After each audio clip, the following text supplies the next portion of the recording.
Eu não vou perder muito tempo, só queria fazer 2 agradecimentos, uma vez que, como sou da parte editorial, nós estamos habituados a falar só sobre os livros, mas quem melhor que o próprio autor para falar sobre ele.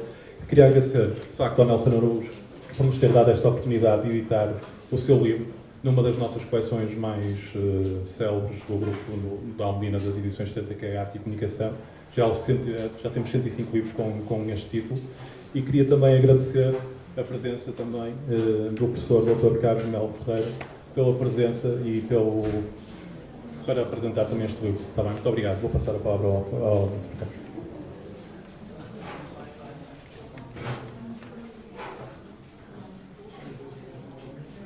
Boa tarde a todos.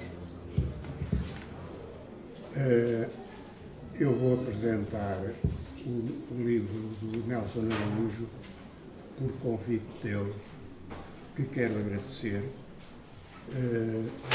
e quero saudar neste momento o representante do Grupo Almedina, João Ribeiro, e a Presidente do Conselho de Direção da ESAP, professora doutora Eduarda Neves, que participou nesta edição. E por intermédio dela também o Centro de Estudos Arnaldo Araújo. A minha tarefa é muito grata e fácil, porque se trata de apresentar um livro que se baseia numa tese de doutoramento que eu orientei, que é a tese de doutoramento do Nelson Araújo sobre cinema português.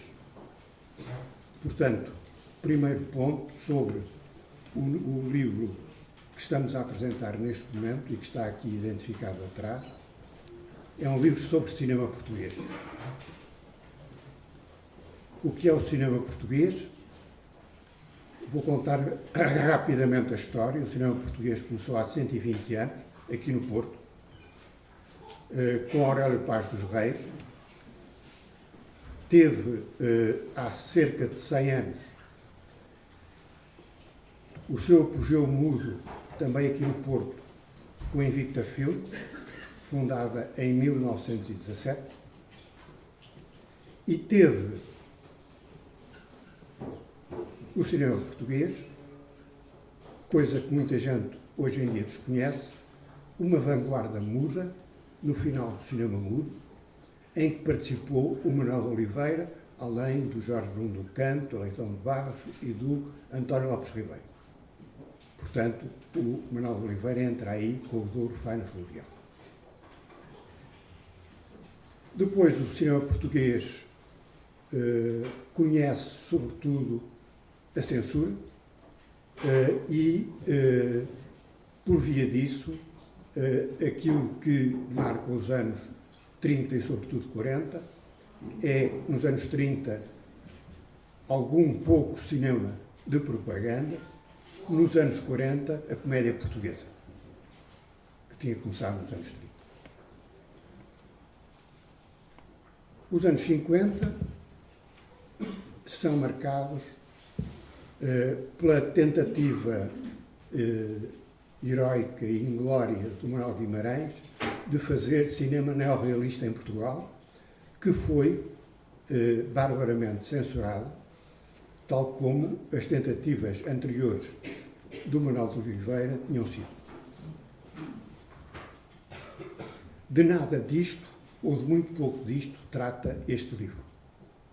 Este livro trata das interseções estéticas das décadas de 60 a 80. O que é isto?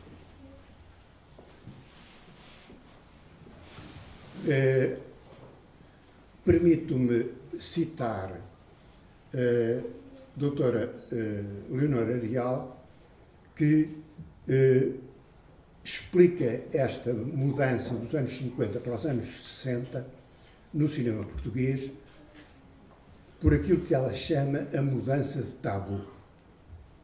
O Manuel Guimarães, na sua tentativa de fazer cinema neorrealista em Portugal, tinha um determinado tabu, que era político. Aquilo que os então jovens cineastas do cinema novo português dos anos 60 fizeram foi mudar o tabu de maneira a evitar, na medida do possível, a censura. Eram, como o Manuel Guimarães foi, opositores ao regime, mas não criaram, não trabalharam na base de um tabu político.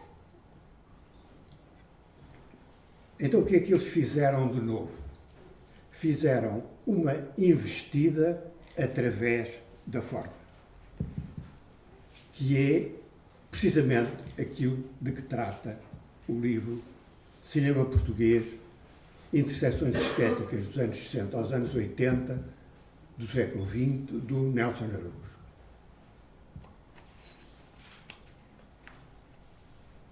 A questão da forma torna-se decisiva porque desperta atenção para a própria forma, quando no cinema anterior a forma era alguma coisa de insignificante que ia implícita no filme, na narrativa do filme.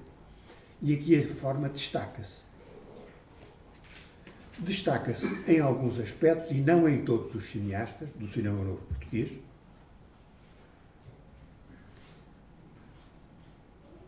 ao ponto de se poder falar num estilo como o Nelson Araújo escreve logo no início do seu livro.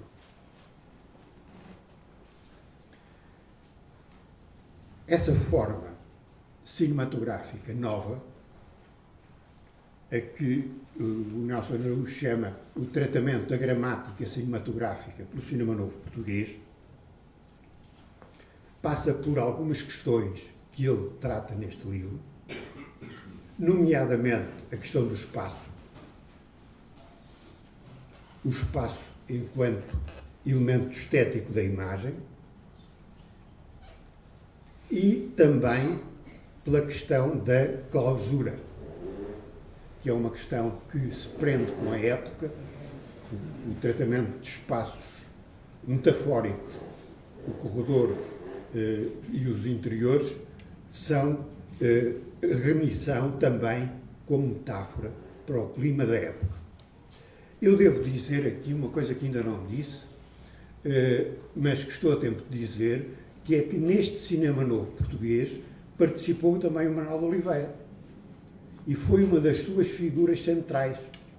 Ele, que tinha estado na tal vanguarda do final do cinema mudo, participa desde o início no cinema novo português, em que é reconhecido como uma figura tutelar, nomeadamente com o Ato da Primavera, embora também com algumas curtas-metragens que conseguiu fazer.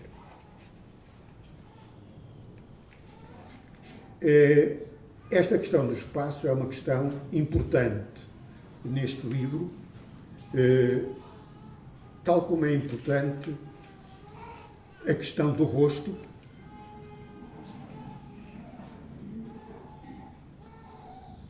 na sua imaterialidade e na sua materialidade, e a questão do rosto é uma questão central da linguagem cinematográfica, da gramática do cinema.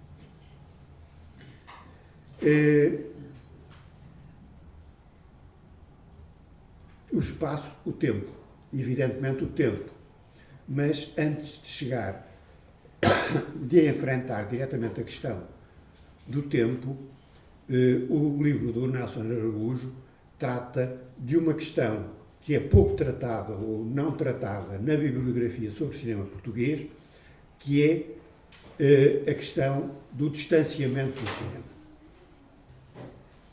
Pelo tratamento do dispositivo cinematográfico e dos próprios filmes, parte do cinema novo português convoca um distanciamento brechtiano, baseado no plano longo e fixo, entre outros elementos, que vai contra aquilo que era anteriormente e desde o pós-guerra chamado a fascinação filmofénica.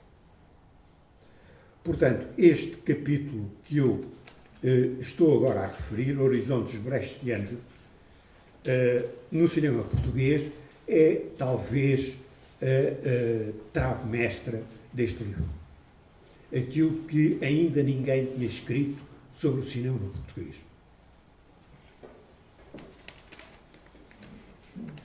Mas o tempo, com certeza,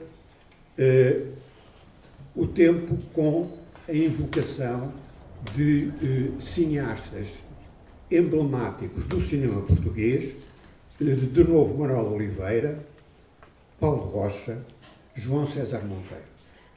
Eu saltei aqui uma abordagem que é muito interessante, que é a de Jaime, filme de António Reis, e João de Deus, personagem de João César Monteiro, como figuras tutelares do cinema novo português.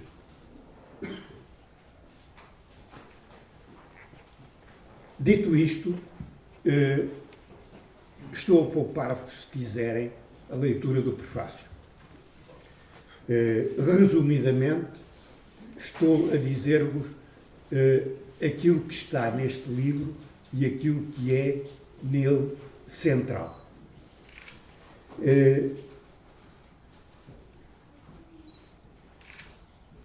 Há, contudo, alguma coisa que só aparece na conclusão e que deve ser aqui chamado para primeiro plano, que é a questão como chamar a este cinema descrito e analisado do ponto de vista espacial e temporal, a este cinema feito em Portugal. O Nelson chama, por contraposição a uma outra parte do cinema português e mesmo do cinema novo português, cinema desnarrativo, opondo dessa maneira a um cinema naturalista, que continuou a ser praticado mesmo no cinema novo português. E explica o que é que entende por um cinema desnarrativo. E, talvez aí, e no tratamento do espaço e do tempo, e eu digo também do som, resida a originalidade do cinema novo português, que, há muitos anos, o Paulo Rocha denominou uma escola portuguesa de cinema. É sobre estas duas notas que acaba este livro. Um cinema desnarrativo, que é aquele de que o livro trata. Manuel de Oliveira, Paulo Rocha, António Reis e Margarida Cordeiro, João César Monteiro, Alberto Seixas Santos, entre outros, por contraposição a um cinema mais comercial, mais de acordo com aquilo que, na ideia das pessoas, é o cinema, que continuou a existir, e eu aproveito esta ocasião para chamar a atenção para um livro que acaba de sair sobre José Fonseca e Costa, do Jorge Leitão Ramos, que tenta explicar precisamente como é que o José Fonseca e Costa tentou conciliar nos seus filmes o lado mais comercial e o mais autoral. Escusado será dizer que aquilo que o Nelson, no seu livro, chama cinema desnarrativo, é um cinema de autor, e a muito interessante entrevista com o Alberto Seixas Santos, incluída em anexo, permite desenvolver um pouco essa questão do cinema novo português. O cinema novo português foi um cinema moderno, portanto, simultâneo com a ocorrência de movimentos modernos em todo o mundo, em França, em Inglaterra, na Alemanha, em Itália, no Japão, no Brasil, ou em Nova Iorque.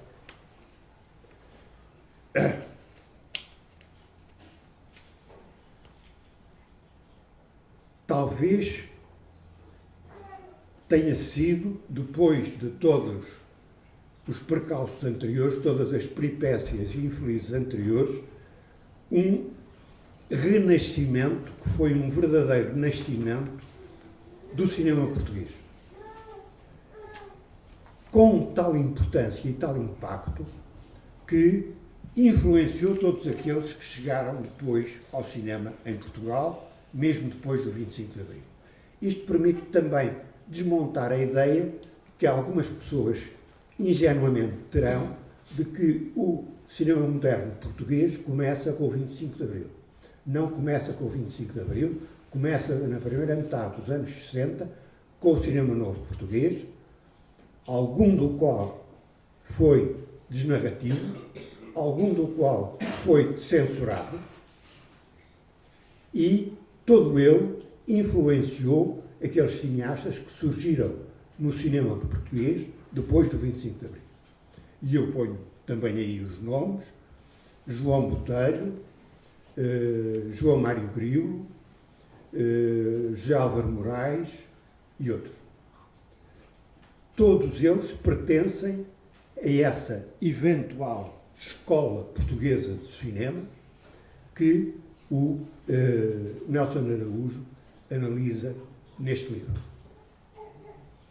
Tudo o resto que se passou antes dos anos 60 no cinema português é para deitar fora. Não é para deitar fora, é para ser estudado, e tem sido estudado inclusivamente a nível académico. Sem dúvida que o mais importante do cinema português está neste livro, nos seus limites temporais, que vão até aos anos 80, como podiam ir até aos anos 90 ou até à atualidade, na medida em que a influência do cinema novo português permanece no cinema português depois dos anos 80. Mas, de facto, é nos anos 80 que se dá a clivagem maior no seio dos cineastas provenientes do cinema novo português, como o Nelson Araújo muito bem observa no seu livro, entre aquilo que é o cinema desnarrativo e aquilo que é o cinema comercial, que ressurge em força a partir dos anos 80. Eu quero apenas chamar a vossa atenção para este livro. Diz-se que há livros que matam e há livros que salvam. Eu penso que este livro salva do esquecimento a parte mais importante do cinema português, aquela que constitui o seu nascimento ou renascimento e a verdadeira viragem no cinema português. Portanto, é um livro que eu tenho muito gosto em apresentar, pelo qual felicito o Nelson Araújo e as edições Almedina pela publicação, e que espero que tenha o sucesso que merece. Com esta nota, é sobre cinema português. Se quiserem saber o que, entretanto, aconteceu noutros países com outros cinemas novos, terão que consultar outras coisas. Aqui não se trata de fazer o estudo comparativo entre o cinema português e outras cinematografias, é exclusivamente cinema português moderno, puro e duro. Muito obrigado.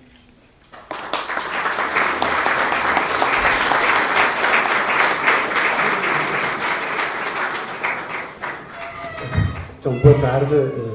Como já repararam, eu hoje sou um homem feliz, não é? Com tantos amigos, amigas aqui a mimarem-me. Tenho que agradecer eternamente a vossa presença. E também não foi por acaso que eu fiz questão de mobilizar os amigos para o dia de hoje, porque terminei um trabalho de 9 anos. Um trabalho de 9 anos que, desde logo, eu tenho que agradecer aqui à editora, quero agradecer ao Paulo, mas também que o Paulo faça o favor de agradecer também à Susana Ramos, que foi extraordinária, que é aquilo tudo que qualquer investigador quer ter por detrás de uma editora, que é alguém que se preocupa com os textos, alguém que se preocupa em convencer a administração que vale a pena apostar no texto. E eu tive isso tudo. Portanto, foi uma luta para chegar aqui ao livro, e essa luta foi ganha pela Susana, que acreditou no texto, acreditou em mim. Portanto, Paulo, por favor, agradecer estas palavras. Quero agradecer também ao professor Melo Ferreira, que não foi só orientador desta tese, ele foi orientador de 3 teses que eu tive de fazer para chegar aqui. Eu tive de fazer a tese de aptidão de investigador em Espanha para poder avançar para o doutoramento. Porque basta saber porque em Espanha o nosso mestrado não é aceito, portanto eu tive de fazer qualquer coisa que equivale ao mestrado de cá para poder avançar para o doutoramento. Ou seja, já nessa altura fiz uma tese sobre o cinema português. Depois, ao entrar no cinema português, cheguei ao Manuel Oliveira e empanquei. Empanquei no sentido que percebi que tinha que me dedicar só ao Manuel Oliveira. O Manuel Oliveira tem um lugar muito específico no cinema português e que teria que perder algum tempo com o Manuel Oliveira. Não estaria de passagem, a investigação não poderia estar de passagem no Manuel Oliveira. Então decidi fazer o mestrado em Estudos Artísticos nas Belas Artes, já com a ideia de trabalhar o Manuel Oliveira, ou como facilitou, depois, a partir daí, como devem calcular, os meus trabalhos foram direcionados sempre para trabalhar o Oliveira, e terminei o mestrado com uma dissertação sobre o Oliveira, que foi editado também pelas edições 70. Bom, depois aí sim, senti que poderia passar para a tese de doutoramento, e foram mais 4, 5 anos, e que hoje temos aqui o resultado. Bom, então depois dos agradecimentos, queríamos falar um bocadinho do livro, e o livro também acho que é um bocado o reflexo deste processo todo de escrita.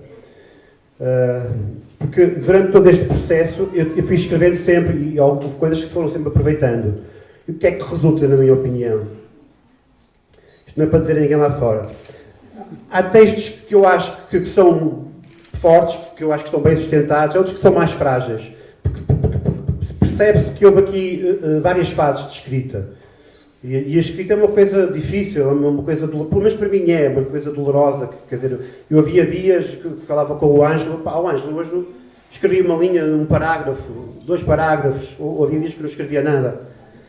Para perceber o quanto é doloroso para mim escrever. Mas nota, acima de tudo, nota-se essas diferenças. Há diferenças de escrita no livro, muito óbvias. E eventualmente esta será uma das fragilidades do livro.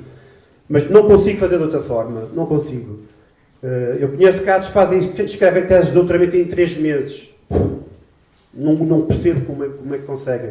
Eu não consigo. Mas há quem o faça, há quem faça a investigação. Aliás, eu acho que o Sérgio foi assim. O Sérgio foi assim, não foi, Sérgio? Acho que foi. Tu escreveste em 2, 3 meses. Foi assim. O Sérgio Leitão escreveu a tese em 3 meses. Eu não conseguia, Sérgio, não conseguia. Estava tudo preparado. Pois, eu escrevi a minha tese durante 9 anos. Foi. Bom, mas falando das questões relativamente ao livro, assim, uma questão que eu acho que é importante partilhar, que é, desde logo, a zona que eu sinalizei como a zona de sangue. A zona de sangue será aquilo que os investigadores denominam as zonas onde há divergência, as zonas onde não há consenso. E é importante procurar as zonas de sangue para tomarmos posição sobre elas, para percebermos de que lado da barricada estamos, ou se não estamos de nenhum lado da barricada, mas tomar posição sobre ela. E uma das grandes discussões dos estudos fílmicos é se pode falar de cinema nacional. Há quem defenda que não faz sentido falar de cinema nacional. Que isso está ultrapassado com a globalização, enfim, que já não faz sentido falar do cinema nacional, não faz sentido falar de cinema português, de cinema espanhol, de cinema da Bolívia. E eu acho que não. Acho que cada vez mais faz sentido haver cinema nacional ou regional ou de uma determinada zona.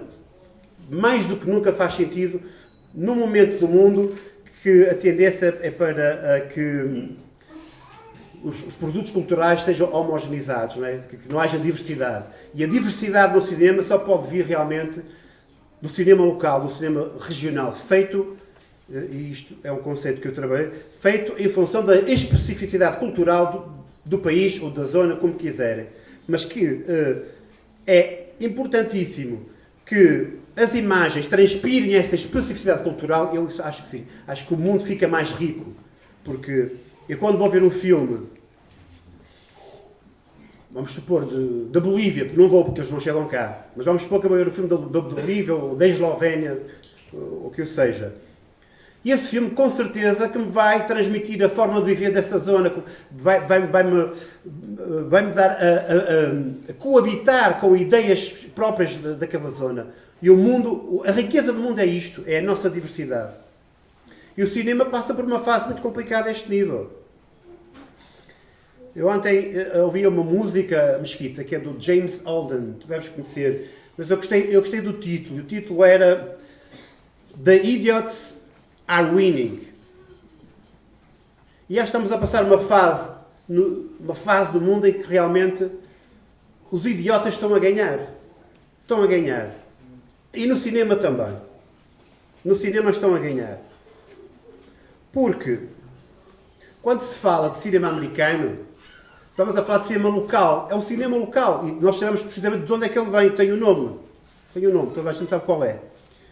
Mas é um cinema local, com características locais e que tem toda a legitimidade de o fazerem.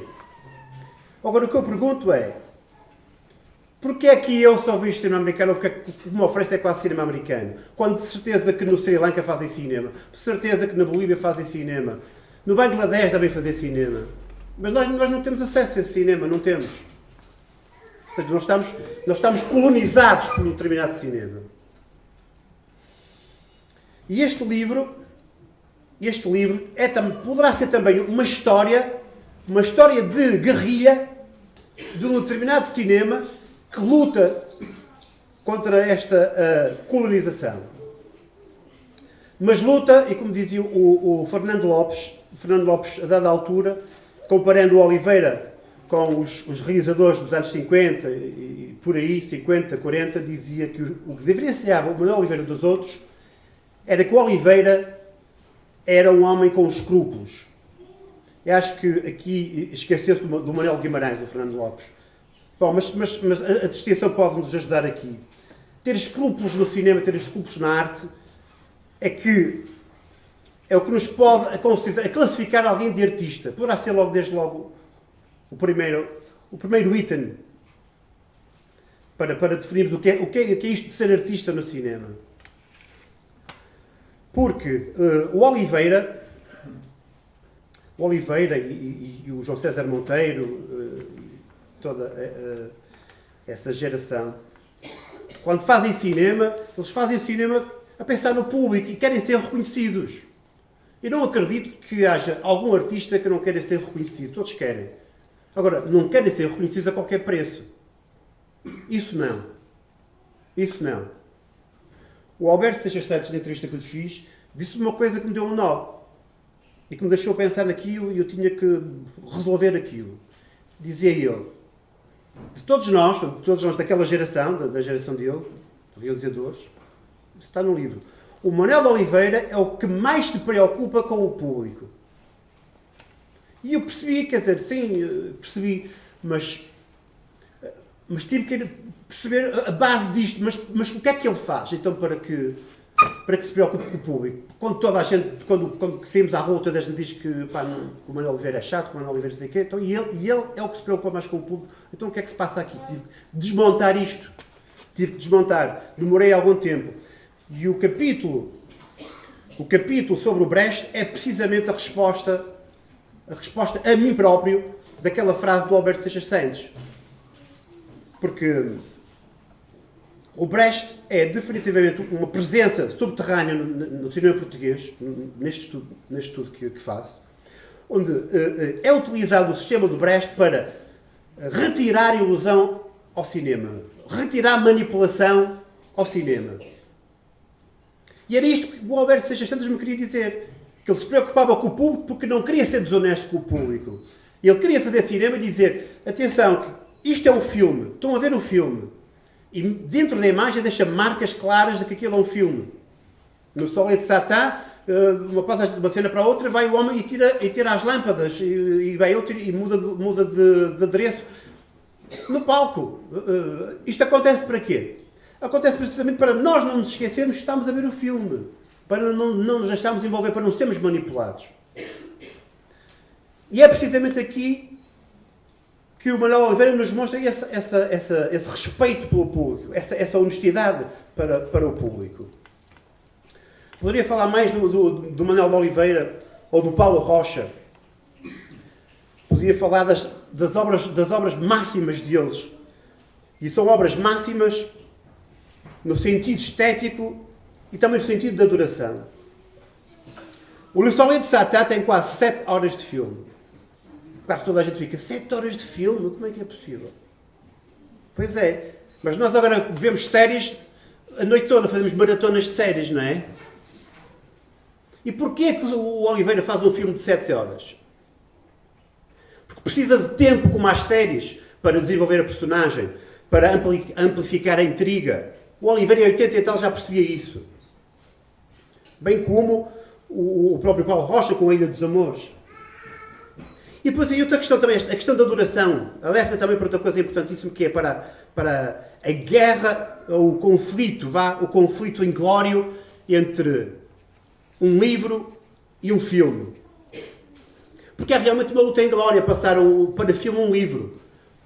O que é que nós estamos habituados? Não, o livro é mais fixe, eu gosto mais do livro que o filme. É claro que o livro, nós envolvemos muito mais com o livro, depois passamos dias envolvidos com o livro. O filme, é 1h30, é muito mais fácil, é uma luta em glória, é muito mais fácil. O que é que o Manuel Oliveira faz? Tentando compensar aqui este déficit, A Ilha dos Amores, O Humor de Perdição, ou O Soleil de Satan, é o livro na íntegra, ou quase na íntegra. Ou seja, ele filma todo o livro. Não lhe escapa nada. É evidente que lhe dá um toque em termos imagéticos. Tem um toque pessoal, quer dizer, não é teatro, não estamos a falar de teatro, não é teatro filmado. Mas o Oliveira já sentia esta necessidade, já sentia esta desvantagem do cinema perante o livro.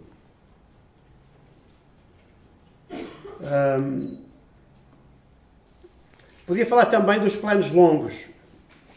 Trabalhei os planos longos no livro. Os planos de sequência. Eles trabalharam muito o plano de sequência. Normalmente é atribuído à geração dos anos 60, as gerações do cinema novo, não só em Portugal, que o pai dos planos de sequência é o André Bazin. E de alguma forma ele, acho que contribuiu definitivamente para haver aqui uma alteração na gramática e na forma como eram filmados os filmes. Mas acho que temos que dar valor ao Manuel Oliveira, porque ele já em 1952, se não falha a memória, com O Pintor e a Cidade, já trabalhava os planos de sequência como eu não conheço ninguém, já nesta altura. E hoje, nós, particularmente aqui os tripeiros, vemos o Porto e a Cidade talvez como o documento mais importante daquela altura. É provavelmente o documento mais importante que temos.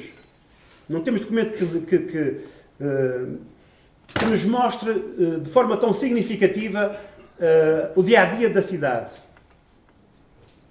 E aliás já é feito com planos de sequência, mas só agora é que o estamos a descobrir. Tem piada, não é? 1953, 52, e agora é que este filme, realmente grande filme. E eu não me admira. Não me admira porque eu acho que o Oliveira, e como outros artistas, sei lá, como o Tarkovsky, o Orson Welles, e se calhar artistas de outras áreas, eu acho que quando fazem obras, eles querem ser reconhecidos, é um facto, mas sabem que não vão ser reconhecidos agora, vão ser reconhecidos muito mais à frente. Querem ser reconhecidos, mas percebem que a obra que estão a fazer ainda, as pessoas ainda não estão prontas para ela. Basicamente, acho que pode ser isso. E que ela vai ser reconhecida mais tarde. O Pintor e a Cidade é um claro exemplo disso. A Ilha dos Amores, quando tiver exibição condigna, vai chegar lá também. Que é um filme, é talvez um dos melhores filmes que nós temos no cinema português. O Paulo Rocha diz que passou 10 anos a pensar no filme. 10 anos que não fez nada, só pensou no filme. Esqueceu-se da família, esqueceu-se dos amigos, só pensava no filme, nos planos. É um filme que eu acho que cada plano é um filme, cada plano de sequência é um filme. E é um filme esquecido, é um filme que está esquecido.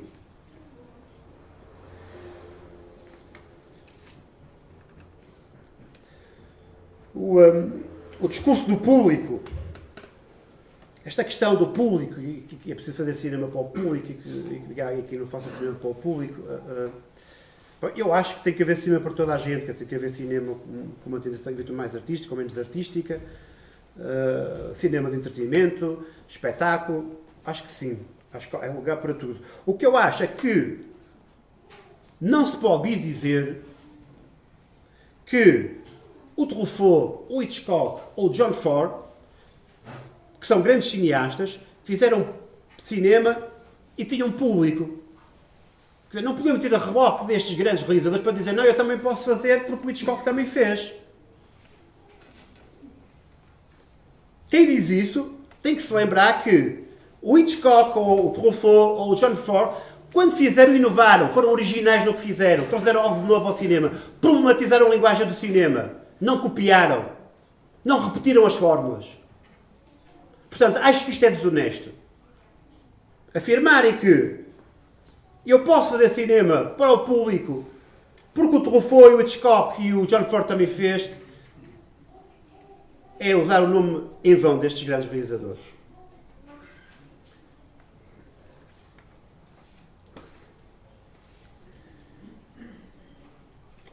Agora queria falar também do cinema, estabelecer a ligação com o cinema atual e o que eu fiz. Porque estão inevitavelmente ligados. O cinema português, como o professor Carlos Mel Ferreira disse, os anos 60 são decisivos, é uma altura de fratura, com um cinema que era feito até aquela fase. Surgem novos realizadores e que mudam um pouco o cenário em Portugal relativamente ao meio cinematográfico. Mas é, nesta fase ainda, uma geração muito unida. De tal forma unida que, num documento escrito para a Gulbenkian, o documento que se chama O Ofício do Cinema, eles diziam que aos senhores da Gulbenkian tenham calma, porque o que nós vamos fazer é cinema de arte. Não pensem que vamos fazer cinema e que vamos fazer dinheiro com isto. Nós queremos fazer cinema artístico. Já preparavam a entidade financiadora para o que aí vinha. E assim foi. Durante uma certa fase, houve pouca produção, mas o que houve foi muito rico. Foi muito rico. Agora, com o passar do tempo, particularmente depois do 25 de Abril, houve uma clara fratura. Ela já vinha sendo denunciada, mas houve uma clara fratura no 25 de Abril. E essa fratura continuou para os dias de hoje. Mas eu acho que temos uma geração de cineastas que estão a dar continuidade ao que eu escrevi. E isso deixa-me muito contente. É claro que qualquer realizador, se eu disser ao Pedro Costa que eu acho que ele tem influências de António Reis, ele é capaz de dizer não tenho nada, o meu cinema não tem nada a ver. Porque eu acho que isso também é quase que um direito do artista dizer o meu trabalho é o meu trabalho e eu posso ter influências, mas o que eu fiz é meu e não quero que me venham cá dizer que eu fui buscar ali aquilo. O trabalho do investigador é outro. O trabalho do investigador é interceptar, é criar pontos comuns entre as várias obras. Foi isso que eu fiz. Mas ia dizer que não é difícil para um investigador encontrar pontos comuns entre o Pedro Costa e o António Reis. Vejam o rosto da Vitalina Varela no filme Pedro Cavalo Dinheiro. E vejam os rostos que o António Reis e a Margarida Cordeiro filma em Trás-os-Montes. O trabalho de rosto. Nota-se ali claramente a influência do mestre António Reis. O António Reis foi o mestre para toda esta geração. Portanto, se foi o mestre desta geração toda, claramente teve influência no Pedro Costa, no João Pedro Rodrigues. Ainda ontem li uma entrevista no Público do Rui Poças, o diretor de fotografia, a dizer que o grande mestre deles os dois, do João Pedro Rodrigues e do Rui Poças, foi o António Reis. E acho que aqui há muito trabalho de investigação para fazer a influência do António Reis no cinema português. Acho que é uma avenida de investigação que está por fazer. Mas eu creio que já o Alberto Seixas Santos me tinha dito uma coisa muito curiosa em relação ao António Reis. Dizia-me ele que de todos os professores da escola, ele era o mais exigente. E realmente eu que trabalho na pedagogia e converso com o Ângelo muitas vezes sobre isto. Ângelo, estás aí? Estás ao fundo. Quantas vezes falamos que o melhor que podemos fazer em termos de aprendizagem é sermos exigentes. Exigir, exigir, exigir. E o António Reis realmente acho que era um professor exigente, que primeiro que aceitasse um plano, demorava. Ou seja, havia um trabalho de depuração, quer dizer, não estava bem, explicava porque é que não estava bem, sustentava porque é que não estava bem e pedia para voltar a fazer, voltar a reformular. E este trabalho na Escola de Cinema acho que foi fundamental para toda esta geração que agora eu acho que dá continuidade àquilo que eu chamo de escola portuguesa. Queria falar também de outra questão que não é pacífica no período que trabalhei. Há quem defenda que este cinema, o cinema novo, que veio depois, não era político. Tinha apenas pretensões estéticas. Acho que não pode estar mais errado quem defende isso. Acho que não pode estar mais errado. O que se passa, ou o que se passou, é que perante a censura, o cinema tem que encontrar estratégias de se defender e de passar a mensagem. E qual foi a estratégia que esta geração usou? A visualidade. A fuga à censura está lá nas imagens, a mensagem está nas imagens, mas em detrimento da narrativa usam a imagem. Usam o corredor, usam os espaços fechados, o Belarmino, que está fechado na cidade, o Brandos Costumes, a família em casa fechada, com o pai soberano, o ditador em casa, tudo isto não é passado através da história. Ninguém fala nisto. Não podiam.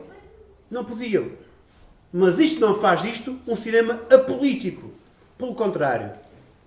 É preciso estarmos atentos a tudo o que se passa na imagem. Isto é importante para qualquer filme. Estarmos atentos a tudo o que se passa na imagem.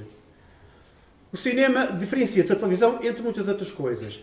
Mas há uma que diferencia desde logo, que é o tempo que se demora a filmar. Demora-se muito tempo a fazer cinema. Mas demora-se porque é tudo ao pormenor. Se a luz não está no ponto certo, nem que se demora um dia, ela vai ter que ficar lá no sítio certo. Tudo é importante. E se tudo é importante, temos de estar atentos a tudo o que está na imagem.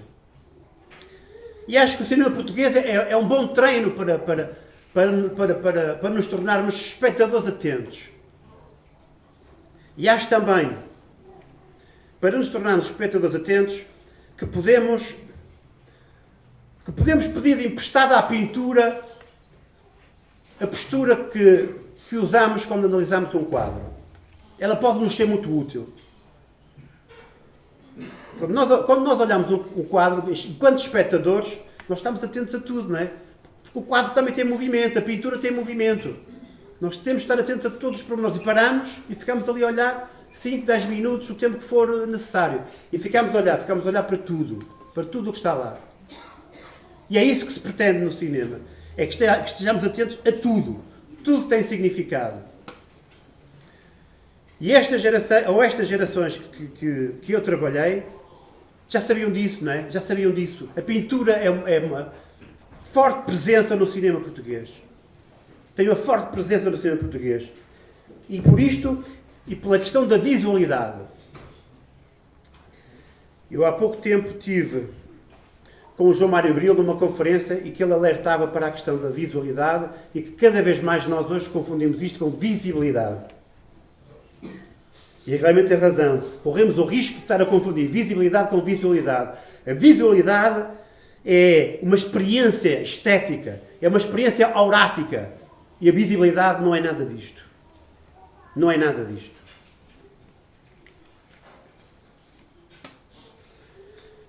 Bem, para acabar, queria agradecer novamente a todos os que estão aqui presentes. Quero agradecer em particular a uma pessoa que me aturou durante este tempo todo. Foi a minha companheira. Aturou-me. Eu nunca ajudei em casa, quer dizer, acabávamos de jantar e eu já estava com os livros em cima da mesa. Acordava a pensar na tese. Então, na altura em que senti que estava a produzir e que percebi que podia acabar, só havia livros à frente, só havia canetas à frente e ficou tudo para trás. Foi uma altura, aquela altura em que percebemos que podemos acabar, conseguimos ver o fim. Essa é a altura realmente mais produtiva. Mas também quero, neste momento, agradecer em particular e se porventura tiverem aí algumas palmas para nós, eu vou dividi-las com uma pessoa que me acompanhou durante este tempo todo e que foi meu professor na universidade e que está aqui ao meu lado, está aqui com o meu livro, fez o meu prefácio. E foi uma pessoa com quem eu aprendi a gostar de cinema. Nunca disse ao professor Carlos Melo Ferreira que antes de entrar na faculdade já lia livros do Carlos Melo Ferreira e lia-os como fosse um pastel de nata.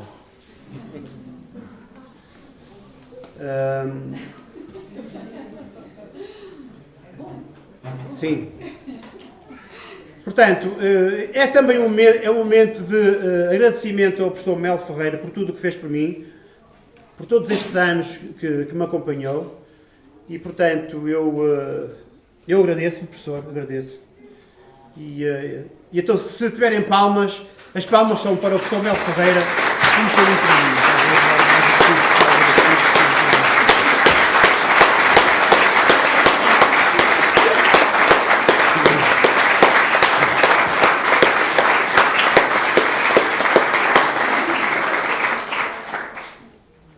Eu peço licença só para dizer mais uma coisa que eu tinha deixado para o Nelson dizer e que ele, por qualquer motivo, entendeu não dizer.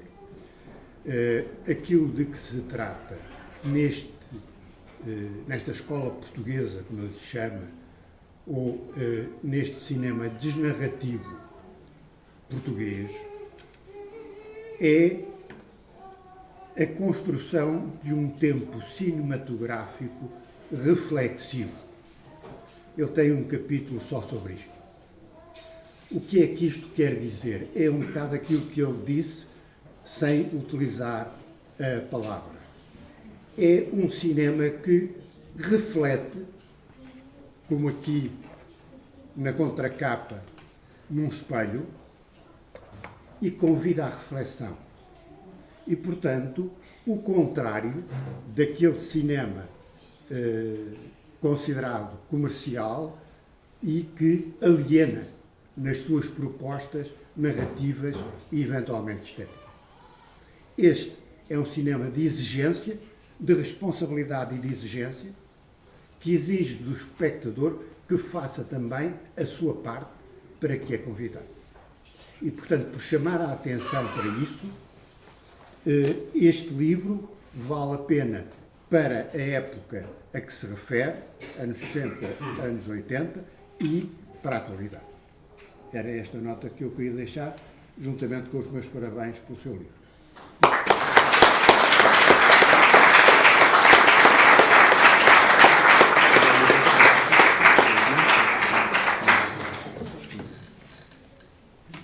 Eu não sei se alguém quer fazer alguma pergunta. Posso, não? Claro, Alex. Quando referes que notas ou investigaste isso, não é? Uma diferença no paradigma a partir da década de 60, Sim. há algum fenómeno social que justifique isso? Sim. Há um determinado fenómeno que explica isso, que é as bolsas que foram atribuídas a determinados realizadores que saem do país, vão para a França, Inglaterra, particularmente estes dois países, que trazem ideias novas, não é? Portugal era um país fechado. E são precisamente essas ideias novas e a partir desse conjunto de realizadores que vêm com a vontade de mudar, que vai acontecer a mudança. Portanto, o acontecimento é mesmo isso, é as bolsas, é o irmos para fora.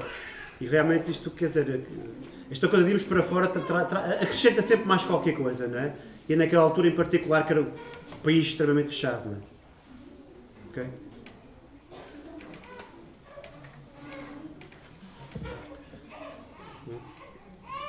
Se não há mais perguntas, então... temos ali, força.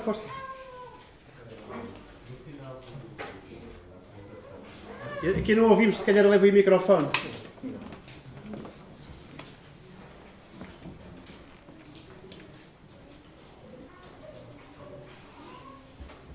Boa tarde.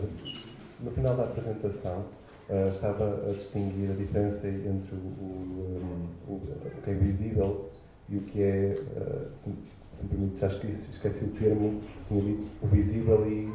Visibilidade e visualização. A visualidade e a visibilidade. Sim. A invisibilidade, exatamente. Exato. E eu gostaria que desenvolvesse um bocadinho mais sobre essas duas diferenças, que tem a ver com também a experiência do espectador hoje em dia, que são questões que me interessam. E queria saber um bocadinho mais da sua opinião, qual é a diferença entre essas duas.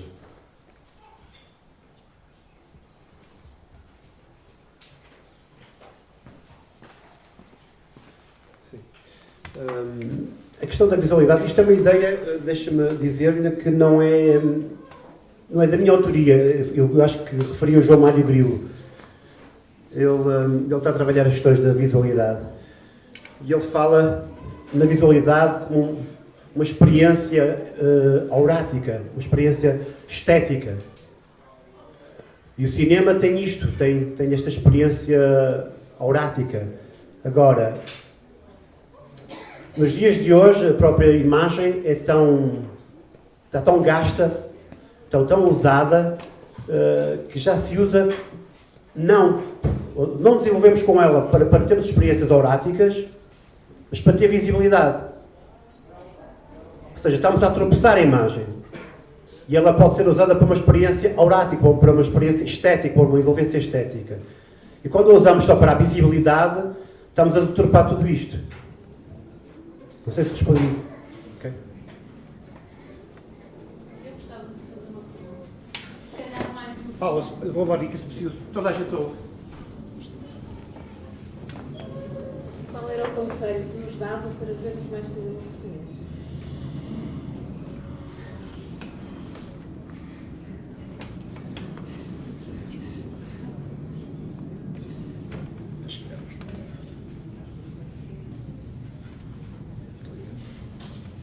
É assim, o cinema português,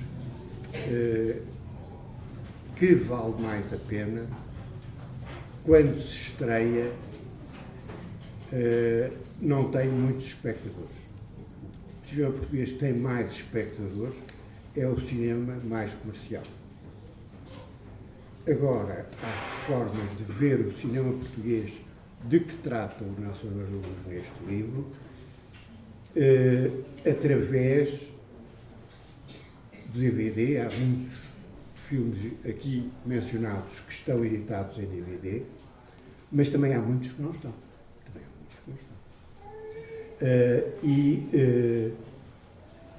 Penso que pela televisão passa alguma coisa, mas neste momento aquilo que eu aconselho é recuperar os filmes, nomeadamente aqui mencionados, no DVD e acompanhar o melhor do cinema português atual. E isto permite-me acrescentar ainda uma outra coisa, que é chamar a vossa atenção para o pormenor com que o Nelson Araújo analisa imagem a imagem, plano a plano, os filmes, nomeadamente do Manuel de Oliveira, do Paulo Rocha e do João César Monteiro. Desse ponto de vista é exemplar, porque se tudo num plano, numa imagem fala, há coisas que dizem coisas mais importantes e outras que dizem coisas menos importantes. E há que saber relacionar tudo isso no quadro da imagem do cinema e, desse ponto de vista, este livro é perfeitamente exemplar sobre casos de estudo do cinema português, nomeadamente sobre de Satã, A Ilha dos Amores e do João César Monteiro, as recordações da Casa Branca. Mas com os outros filmes é também exemplar.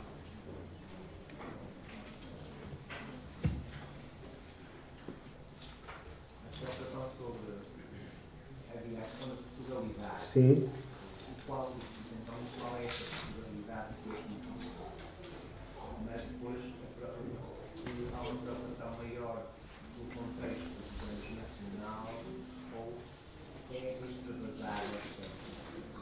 Sim. Sim.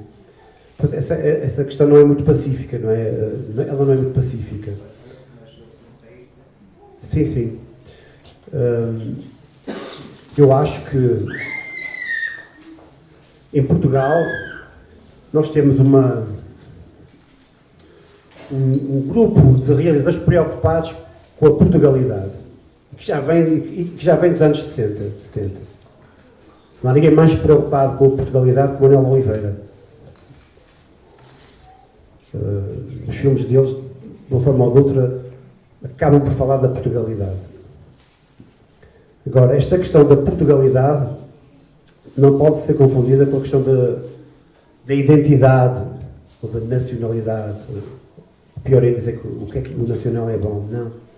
Porque o que nós vemos é questionar essa Portugalidade. O Manuel Oliveira está sempre a questionar a Portugalidade. Fala dela, mas questiona.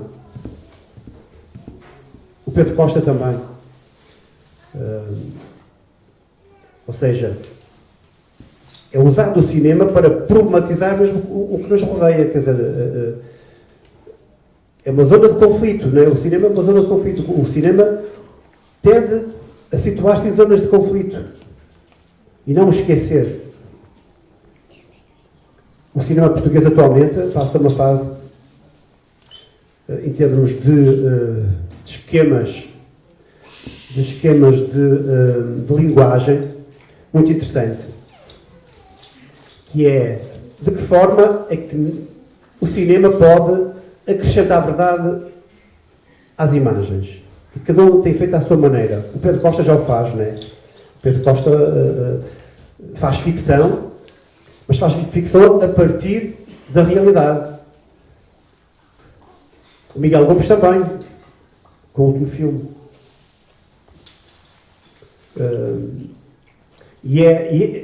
Esta questão tem mais a ver com a questão que também já esta geração se confrontava, que é: como é que eu posso ser honesto a fazer cinema? Como é que eu retiro ilusão ao cinema? O cinema, por natureza, é ilusório. Como é que eu posso intervir no mundo com imagens sem ter que me restringir ao documentário? Não sei se respondi, Miguel. Obrigado. Mais alguém? Luís?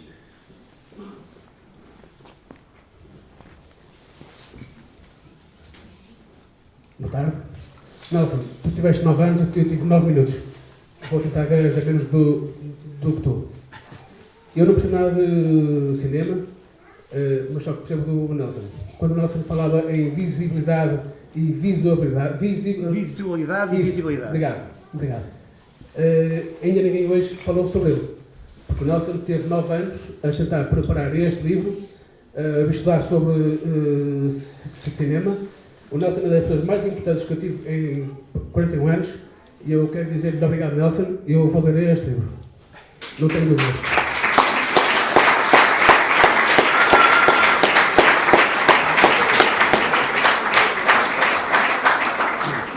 Obrigado, Luís.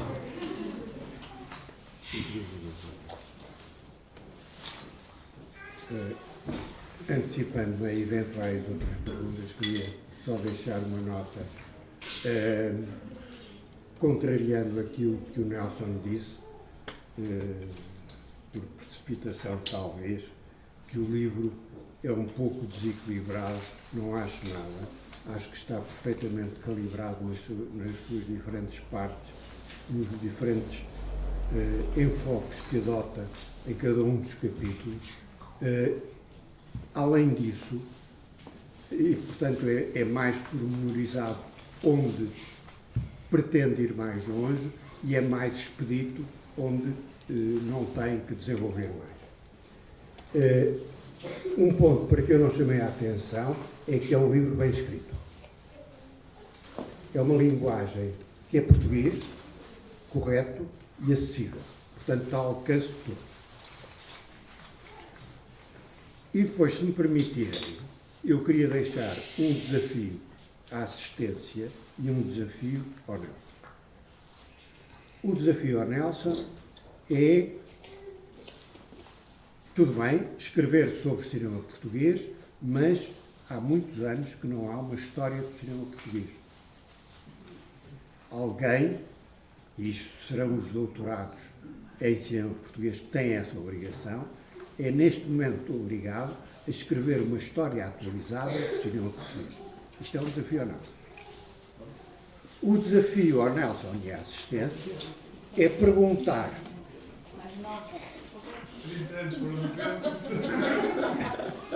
Desculpe, interrupção. O desafio ao Nelson e à assistência é perguntar se, à semelhança do que é dito na tese, neste livro, sobre os anos 60, não estamos hoje, outra vez, todos enclausurados. Esta é a minha pergunta. Pois eu há um bocado dizia que a música que eu ouvi ontem se chamava The Idiots Are Winning. Não é? Eu acho que sim, de outra forma, mas sim, concordo. Acho que o cinema, se calhar, não tem estado tão atento a isso como esteve esta geração, mas sim.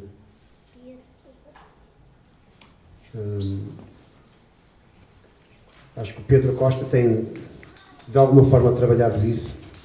O Miguel Gomes, um pouco mais.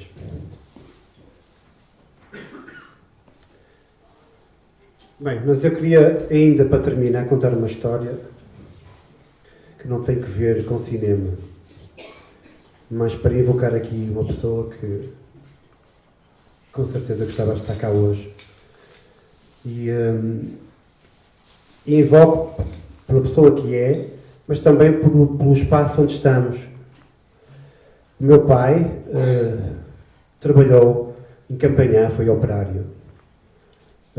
Nesta rua aqui acima, trabalhou 20 e tal anos numa empresa de... Oh mãe, tens que me botar... De passamanarias, que nome difícil de dizer. Passamanarias, é assim. Bom, e o meu pai, depois do 25 de Abril, tornou-se dirigente sindical e arranjou um problema, porque foi despedido, passado pouco tempo. Então eu lembro-me de uma história, esta é em primeira mão para todos, inclusive para a minha mãe.